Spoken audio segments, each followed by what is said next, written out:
system he had with my son, Beau, the Attorney General of the state of Delaware, a decorated major in the U.S. Army, was a guy who spent a year in Iraq, about serving in a war overseas, about the courage and battle against the same cancer. And that took John and my son. 2 weeks ago, I thought about John as I was standing in another part of the world, in Vietnam. As I stood there paying my respects, I thought about how much I miss my friend. Thought about how much America missed John right now. How much America needed John's courage and foresight and vision. I thought about what John stood for, what he fought for, what he's willing to die for. I thought about what we owed John, what I owed him. The linchpin of the president's remarks today on democracy, the late Senator John McCain, a man for whom one could freely quibble on matters of policy, but never, ever on questions of patriotism, the rule of law, the promise of America's democracy. Of course, the big announcement today, new funding to construct a presidential-style McCain Library and Museum in partnership with the McCain Institute and Arizona State University. Joining us now, the wife of the late Senator John McCain, Executive Director of the UN World Food Program, Ambassador Cindy McCain, and Jack McCain, a former Afghan hand and Afghan war veteran. He is also the son of the late Republican Senator John McCain. It's great to have both of you with us. Ambassador, let me start with you.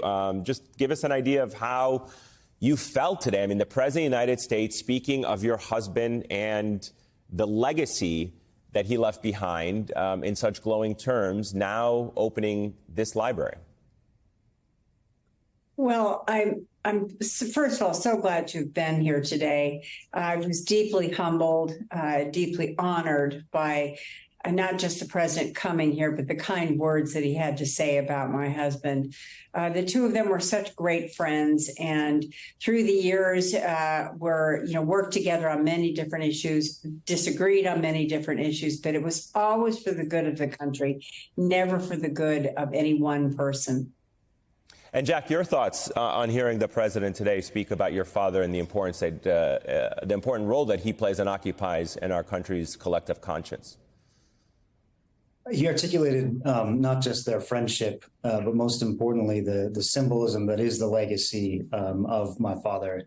And those are first very potent, but also always an important reminder. And we're very grateful for his words and for his presence here in Arizona. Ambassador McCain, when people think of your husband, there is a bygone sense of bipartisanship, especially when it comes to broader American themes, liberty, the rule of law, honest patriotism. I remember as a reporter overseas, I would see Senator McCain and Senator Biden on many of these CODEL trips to the Middle East. But are we sorely missing that kind of bipartisanship in this country? What do you make of where we are as a country, politically speaking? Well, no doubt we're missing it. The idea of working together seems to have disappeared someplace. What John's legacy will do and what this library will represent are just those ideals. We're not just working together, but ethics, them having a good moral compass about what you do. The decisions being made are again, once and for all, good for the country, not necessarily good for the person. Doing the right thing.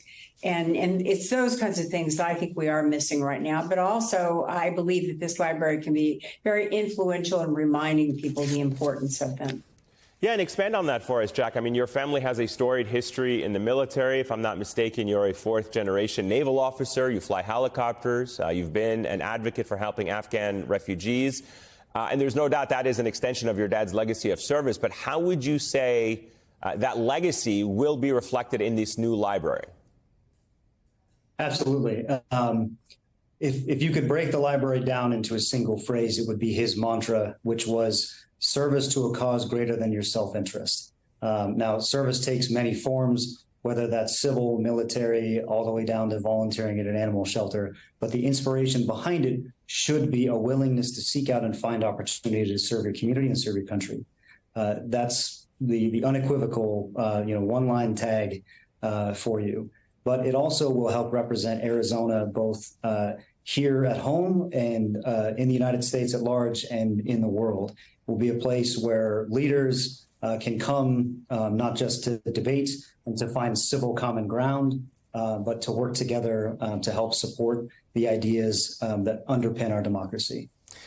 You know, Jack, I'm curious to get your thoughts as someone who has served, but also about your father who heroically served as well. What do you think your father would have said about the comments directed towards General Mark Milley and that he be executed for the treason that Donald Trump accuses him of?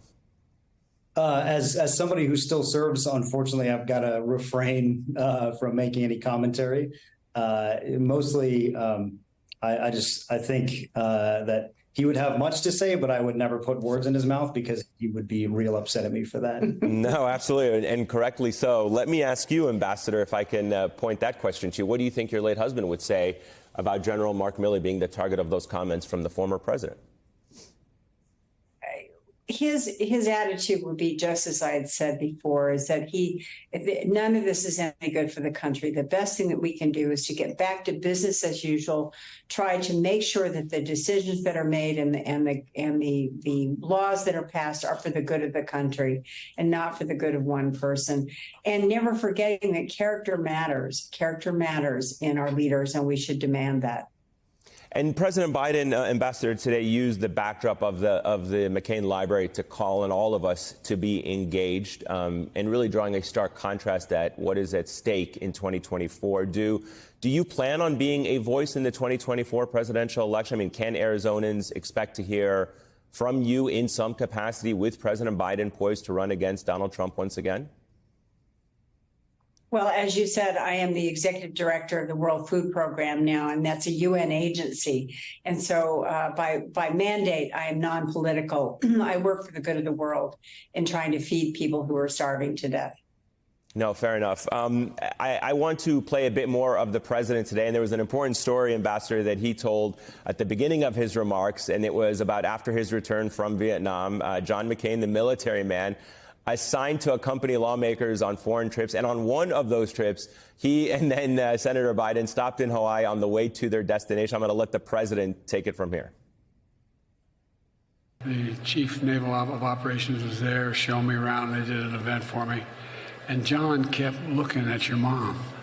Oh, I'm serious. And he said, God, she's beautiful. I said, yeah, she is, John.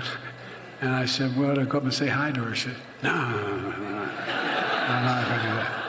Well, as your mom, I won't go into more detail, but I'll tell you, I insisted that they meet. And I take credit. I take credit for you guys. And I just told your mom, John and I had something in common. We both married way above our station. Way above our station.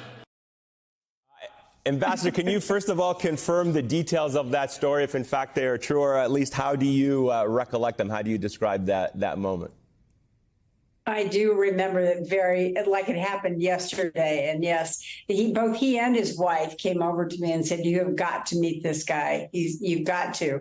And they basically drug him over, and of course I was standing there, and the rest is history, as you would say. It was a chance meeting, and one I will forever be grateful to the president and the first lady for.